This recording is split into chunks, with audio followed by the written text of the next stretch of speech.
Tanjung Menangis, Halmahera. Pada sebuah masa, seorang raja besar di Halmahera menutup usia. Sang raja meninggalkan istrinya yang bernama Baginda Ratu. Putra pertama yang bernama Baginda Arif, putra kedua Baginda Binaut, dan seorang putri bernama Baginda Nuri. Bagaimanapun caranya, aku harus menjadi raja menggantikan ayahanda. Baginda Binaut sangat berambisi untuk memperoleh kekuasaan sehingga melupakan hubungan persaudaraan dengan keluarganya. Patih, setelah ayahanda wafat, maka kakakku Baginda Arif yang berhak menduduki tahta. Tetapi aku sangat menginginkan menjadi raja. Apakah kamu mau membantuku, Patih? Maafkan hamba, Baginda Binaut. Sudah seharusnya Baginda Arif yang menjadi raja, karena beliau anak tertua. Baginda Binaut berpikir keras mencari cara membujuk Patih agar bersedia membantunya menjadi raja. Jika kamu bersedia membantuku, intan berlian ini. Dan satu lagi, jabatanmu sebagai patih aman selama aku yang menjadi raja. Hamba akan mendukung Baginda Binaut sebagai raja. Semua perintah Baginda akan hamba laksanakan. Setelah menerima intan berlian dari Baginda Binaut, Patih segera memerintahkan para pengawal kerajaan menangkap Baginda Ratu, Baginda Arif, dan Baginda Nuri. Akhirnya, Patih memasukkan Baginda Ratu, Baginda Arif, dan Baginda Nuri ke dalam penjara. Kakanda Baginda Binaut keterlaluan. Hanya karena kekuasaan, dia berubah menjadi tamak, kejam, dan tidak tahu diri. Kita harus sabar menghadapi cobaan ini. Yang benar akan mendapatkan keadilan, dan yang salah pasti kelak akan mendapatkan hukuman. Setelah menjebloskan ibu dan saudaranya ke dalam penjara, Baginda Binaut pun akhirnya berhasil menjadi raja. Setelah menjadi raja, Baginda Binaut memerintah dengan kejam dan angkuh. Baginda Binaut juga memerintahkan rakyatnya untuk membangun istana yang megah. Para prajurit diperintahkan mengawasi dengan ketat rakyat yang bekerja. Untuk membiayai kehidupannya yang mewah, Baginda Binaut tak segan untuk menarik pajak dalam jumlah besar dari rakyat. Hasil panen pun diangkut ke istana dan hanya menyisakan sedikit untuk rakyat.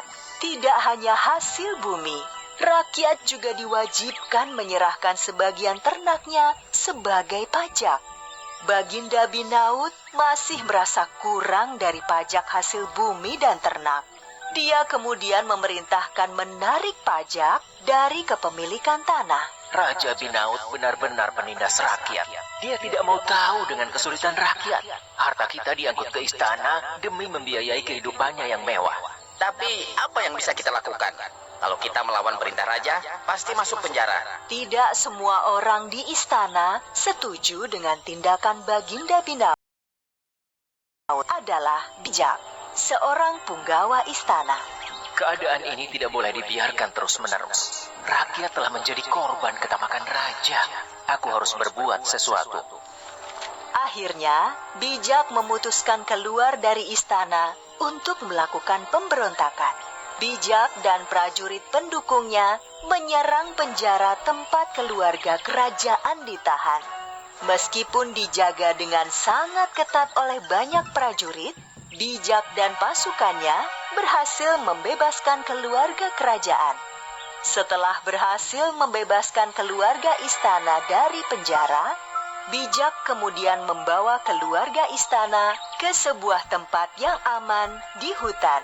Kami ucapkan terima kasih yang sebesar-besarnya, Bijak. Syukurlah, masih ada orang di istana yang masih peduli dengan keadaan kerajaan kita. Yang mulia Baginda Ratu, sekarang kita memiliki pasukan yang cukup kuat untuk menyerang istana. Mohon izinkanlah hamba memimpin pasukan menyerbu istana sekarang juga. Jangan lakukan itu, Bijak. Jangan sampai hanya karena berebut kekuasaan, kita saling membunuh dengan saudara. Semua ketamakan, iri, dan dengki akan kalah dengan doa yang kita panjatkan kepada Tuhan. Baginda Binaut sudah keterlaluan. Kesalahan terbesarku adalah mendukung dan membantunya menjadi raja dengan cara tidak benar. Semua ini harus segera dihentikan. Semua perintah raja tidak boleh dilawan. Siapapun yang berani melawan raja, maka akan dijebloskan ke dalam penjara. Pada suatu pagi, sebuah gunung mengeluarkan asap putih yang tebal. Terlihat burung-burung beterbangan karena ketakutan. Pagi yang cerah dan tenang tersebut tiba-tiba dikagetkan oleh suara menggelegar dari gunung tersebut. Lahar panas berwarna merah menyala keluar dari puncak gunung dan menuju ke arah istana. Istana megah yang baru dibangun dari hasil menindas rakyat tersebut hancur seketika diterjang lahar panas. Lahar tersebut ternyata tidak hanya menghancurkan istana. Lahar tersebut seperti mengejar seseorang. Tolong! Tolong! Baginda Binaut lari sekencang-kencangnya, tetapi lahar tersebut sepertinya semakin mendekat. Apa yang akan terjadi? Baginda Binaut masih berusaha menyelamatkan diri. Dia lari sekencang-kencangnya menuju laut. Tidak ada jalan lagi bagi Baginda Binaut. Di depannya terdapat tebing yang curam, sedangkan di belakangnya lahar nan panas siap membakarnya. Aduh! Tolong! Panas! Panas!